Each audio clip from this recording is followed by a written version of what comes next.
জয় কৃষ্ণকলি মায়ের জয়, জয় সোনা মায়ের জয়, জয় মঙ্গল মায়ের জয়। তো বিশ্বাস করো এতদিন মুখে হাসি ছিল কিন্তু মন থেকে হাসতে পারছিলাম না, কারণ একটা ভিতরে মনে হচ্ছিল যে মন্দিরকে আর কোনোদিন খুলবে না, কারণ মন্দিরে আমার যাওয়ার খুব ইচ্ছা আছে। আমাদের প্ল্যানও হয়েছিল বুধবারে যাওয়ার, কিন্তু ক্যান্সেল হয়ে গেল। তো আজকে আমি ভীষণ খুশি, মঙ্গলা মা যে বলেছেন 15 তারিখে মন্দির খুলবে। আর আজকে মানে একটা ভিডিও দিয়েছিলাম যে পুলিশ কেন এসেছিল, তো সেই ভিডিওতে তোমরা অনেকে কমেন্ট করেছো দিদিভাই 15 তারিখে খুলছে। তো একজন লিখেছো যে তুমি তো লিখেছো কবে খুলছে বাট ডেটটা বলোনি। ব্যাপারটা হচ্ছে ওই ভিডিওটা আমার অনেকদিন আগের করা ছিল, মানে কালকের করা ছিল বলে আমি ভিডিওটা পোস্ট করেছি। তাই মানে যেদিন পোস্ট করলাম সেদিন বিকেলেই দুপুরে ডিক্লেয়ার করেছে যে মন্দির কবে খুলবে, আর আমার আগের দিনে করা ছিল বলে ভিডিওটা, তাই আমি ডেটটা বলতে পারিনি। চলো এটা গেল বাদ। এবার আমি যেটা বলি যে আজকে আমি যারা বড় বড় কথা বলে যে সনাতনী ধর্মকে নিয়ে, যেটা সনাতন ধর্মকে কত মানে, তো তাদের উদ্দেশ্যে আমি একটা কথা বলি যে তোমরা একটা মায়ের বস্ত্র ছিনিয়ে নিতে তোমাদের একবারও হাত কাঁপছে না?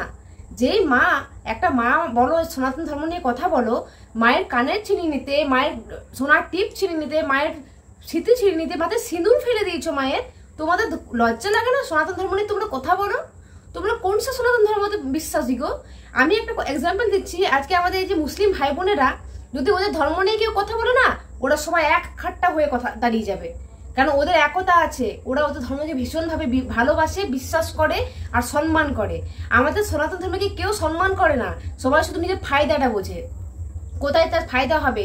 যেই মানুষ ঠাকুরের গা থেকে শাড়ি খুলে নিচ্ছে, যেই মানুষ ওপরের থেকে বাতাসার মতন শাড়ি ছড়াচ্ছে, যেই মানুষ মায়ের চুল ছেড়ে নিয়েছে, সেই মানুষকে আমি ধিক্কার জানাই। তারা আবার সনাতন ধর্ম নিয়ে কথা বলো যে কত টাকা ঘুষ দিয়েছে, লজ্জা করে না তোমাদের এই কথাগুলো বলতে? কি আমি ধিক্কার জানাই, আমার চোখে জল বেরিয়ে গেছে ভিডিওটা দেখে। যখন আমাদের মঙ্গলা মা দেখাচ্ছিল যে মায়ের সোনা মায়ের চুলটা, তোমরা একবার দেখবে সোনা মায়ের চুলটা এমনি করে খামচে, সোনা মনে কিন্তু ছিল খামচে নিয়েছে, দেখেনি যে সেটা ভগবান। আরে সে মাটির প্রতিমা, জীবন ভিতরে জীবন আছে তার, সে আমাদের ডাক শুনছে, তার জীবন আছে। তুমি কি করে তোমরা ছিনিয়ে নিলে? কিভাবে ছিনে? তোমাদের যে হাত দিয়ে ছিনিয়েছো সেই হাতের অবস্থা তোমরা দেখবে কি হবে। যারা এই পাপ কাজগুলো করে, পাপ কখনো বাপকেও ছাড়ে না। যারা এরকম মায়ের কাছ থেকে জিনিস ছিনিয়ে নিয়েছো, তারা কি ভাবছো জিনিসটা ছিনিয়ে নিলে খুব ভালো আছো? ফল ভুগবে তোমরা, তোমরা সেই ফল ভুগবে যারা এই কাজগুলো করেছো, যে মানুষ করেছো এই কাজগুলো। মানুষকে জ্বলন সবারই হয়, আমারও জ্বলন আছে, এরও জ্বলন আছে, তোমাদেরও সবার জ্বলন আছে শরীরে, কিন্তু এমন পাপ কাজ করো না। মানুষে জ্বলো, ভগবানের মানুষের যখন জ্বলন হয় না, ভগবানের সঙ্গে আমাদের তুলনায় হয় না। আমরা এইখানে, ভগবান এইখানে, ভগবানের সঙ্গে আমাদের ছিনাচিনি হস্তে হস্তে দস্তে হস্তে কেন হবে? মানুষ ভগবানকে সোনার টিপ দিয়েছে, মানুষ ভগবানকে সোনার টিকলি দিয়েছে, চুল দিয়েছে, ফুলের সাজ দিয়েছে, শাড়ি দিয়েছে, ভগবানের কাছ থেকে চিনিয়ে নিচ্ছ, আবার সনাতন ধর্ম নিয়ে কথা বলো। আগে সনাতনী ধর্মের ব্যাপারে জানো, আগে মন থেকে বিবেক থেকে বিশ্বাস করো, সনাতন ধর্মের প্রত্যেকটা পার্ট টু পার্ট পড়ো যে কোথায় কি লেখা আছে। ধর্ম কথাটা ছোট্ট কিন্তু অনেক বড় কাজ করে, এটা অনেক কিছু বহন করে। সনাতন ধর্ম নিয়ে যে একটা গরুর পাল, যেদিকে গরু যাচ্ছে সেদিকে সবাই যাচ্ছে, কিন্তু কারণ কেউ জানে না যে আমরা কোন পালে গিয়ে ঢুকছি। তো সেই হচ্ছে এই মানুষের ধর্ম। চলো দাঙ্গি ঝগড়া থেকে চলো আমি ঢুকে যাই, এমনটা আমারও ফায়দা আছে। মানুষ সনাতনের ধর্মকে নয়, মানুষকে নয়, মানুষ ফায়দাটাকে বোঝে। তোমরা যে জিনিসটা করেছো আজকে, সেটা ফায়দাতে বুঝেছো। আজকে যদি মঙ্গলা মায়ের মন্দিরে আমি যেতাম আর আমার সঙ্গে যদি এরকম পয়সা লেনদেন না থাকতো, মঙ্গলা মা যে বলছিল না যে তোমরা থানায় গিয়ে ভক্তরা বলো যে আমি পয়সা দাবি করি না, তো আমি যদি যেতাম তাহলে আমি বলতাম যে আমি গেছি, আমার দাবি করেনি, আমি বলতাম, সত্যি বলতাম। মানুষটা আজকে অসহায় হয়ে আছে, মানুষটার পাশে তোমরা একটু দাঁড়াও, যদি কেউ পারো সাক্ষী দাও, যাতে সেই মানুষটা একটু মনোবলটা বাড়ে। সোনার ঠাকুরের বাসন গোপালের রান্না করতো, সেই বাসন পর্যন্ত নিয়ে চলে গেছো, শাড়িগুলো লুকিয়ে নিয়ে চলে গেছো, মায়ের বস্ত্র নিয়ে চলে গেছো, মায়ের সিঁদুর, শীতের সিঁদুর যেটা সব থেকে দাম, যত গয়না পড়ো দেহে ওই সিঁদুরের মূল্য, এই সিঁদুরের যে দাম সেটা কোনো টাকা দিয়ে হয় না। সেই সিঁদুরটা, মায়ের সিঁদুরটা তুমি ফেলে দিয়েছো নিচে, যে মা কালী, যে কৃষ্ণকালী মা সেই সিঁদুরটা মা ঠেকাতো স্মৃতিতে, সেই সিঁদুরটাকে মাটিতে ফেলে দিয়েছো। সিঁদুরটাকে অপমান, তোমাদের ওটা বহালদাগিরি কাজ করোনি, ওটা নিজের স্মৃতি সিঁদুরকে অসম্মান করেছো, নিজের স্বামীকে অসম্মান করেছো। একটা সিঁদুর পড়ে গেলে আমরা চিন্তা করি, সিঁদুরটার বর্ণনা দিই, এমা সিঁদুর পড়ে গেল আমার কি বড় কোনো ক্ষতি হবে? আমার ক্ষেত্রে হয়, সিঁদুর পড়ে গেলে আমি ফোন করেছি, বিট্টু তুমি ভালো আছো তো, আমার টেনশন হয়। হ্যাঁ, সিঁদুর পড়ে গেলে যে আমার টেনশন হয়, যতক্ষণ না ঘর ঢুকেছি কোনো অমঙ্গল হবে না তো। সেই সিঁদুরকে তোমরা ফেলে দিয়েছো। এত লোভ, মানুষের লোভ ভালো, অতি লোভ ভালো নয়। খারাপ লাগলো ভিডিওটা দেখে, তাই আমি আজকে এইভাবে বলছি। জানি না আজকে আমাকে কে কি বলবে, হয়তো আমাকে তো বলো এজেন্ট ভেজেন্ট কত ঘুষ দিয়েছো, কত কমিশন খেয়েছো। আমি যদি কমিশন খেয়ে থাকি, আমি যদি ঘুষ খেয়ে থাকি, আমি পাপ কাজ করেছি, তোমরা তো পাপের ভাতটা নেবে না, তো তোমাদেরকে নাক গলানোর দরকার নেই, ঠিক আছে? আমি যদি ঘুষ নিয়ে থাকি, আমি পাপের ফল ভুগবো। আমি যদি ঘুষ নিয়ে কথাগুলো বলি, তাহলে আমি সেই পাপটা বহন করব। যারা নেগেটিভ কমেন্ট করছো তাদেরকে উদ্দেশ্যে বলছি, তোমরা পুণ্য কাজ করো, তোমরা সনাতনী ধর্মকে এত সম্মান করছো, এই সম্মানের জন্য তোমাদেরকে অসংখ্য ধন্যবাদ। তাই আজকে এই সিসিটিভি ফুটেজ গায়েব করে দিয়েছো। যদি তোমাদের এত ভয় না থাকতো, কেন সিসিটিভি ক্যামেরাটা গায়েব করেছো? কেন সিসিটিভি ক্যামেরা কানেকশন কেটে দিয়েছো? আমি একটা কথা বলি, যারা এই কাজগুলো করেছো, একটাই কথা আমার তাদের জন্য, যে তোমরা একবার নিজে বিবেকটাকে প্রশ্ন করো। যদিও তোমাদের বিবেক আছে বলে আমার মনে হয় না, যদি থাকে অল্প সামান্য, তো একটু প্রশ্ন করে বল তুমি কি মানুষ, মানে এটা একটু জিজ্ঞাসা করে দেখো তো ভিতর থেকে রিপ্লাইটা কি আছে। মঙ্গলা মায়ের ছেলে মেয়ের বর, তার ছোট বাচ্চাটাকে ছাড়োনি, তোমরা তাকে মেরেছো। একটা পুলিশ প্রশাসন সেইখানে প্রেজেন্ট থাকতে কি করে মানুষের গায়ে হাত তোলা হয়? যদি মানুষটা ক্রাইম করেছে, সেটা পুলিশ আইন দেখবে। তোমরা আইনটাকে হাতে তুলে নিচ্ছ, তোমরা আবার সনাতন ধর্ম নিয়ে কথা বলছো। তোমরা ঘরের সামনে ভক্তরা পায়খানা করে দিচ্ছে, তাই তোমাদের বিরক্ত লাগছে। ঘরের সামনে ভক্তরা পেচ্ছাপ করে দিচ্ছে, তাই তোমাদের বিরক্ত লাগছে। সেইটা আলাদা রেশারেশি। সেটার সঙ্গে কৃষ্ণকালী মাকে কেন ঢোকাচ্ছ?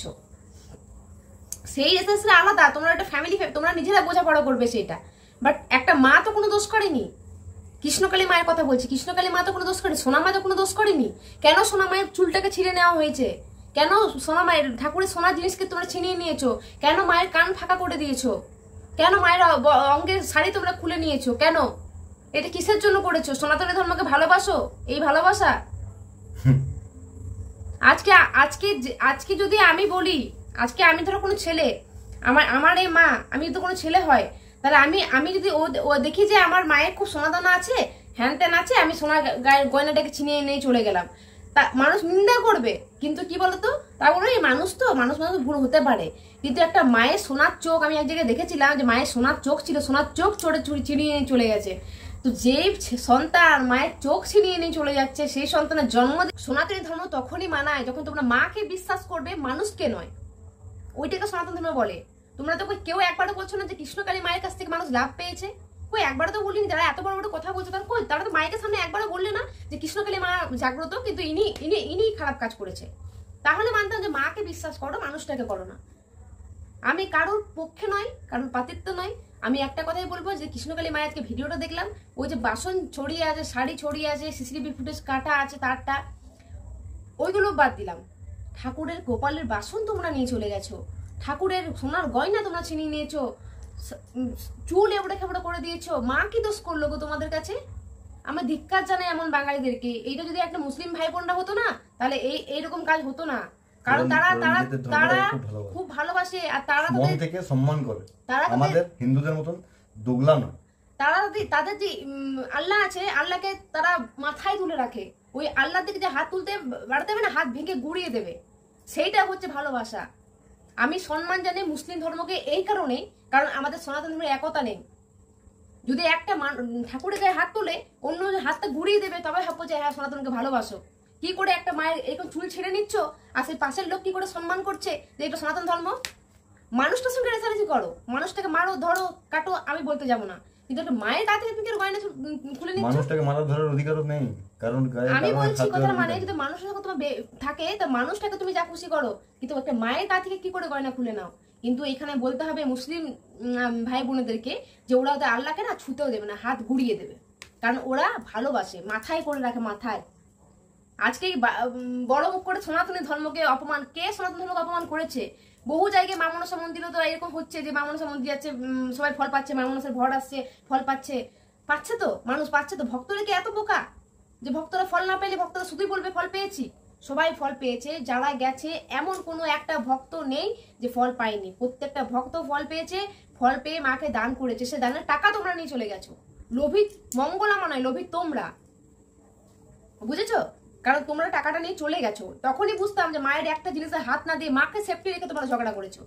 মাকে সেফটি রেখে মায়ের একটা মানে জিনিস, একটা চুলো ছাড়া যাবে না। তখন বুঝতাম তোমরা মাকে ভালোবাসো।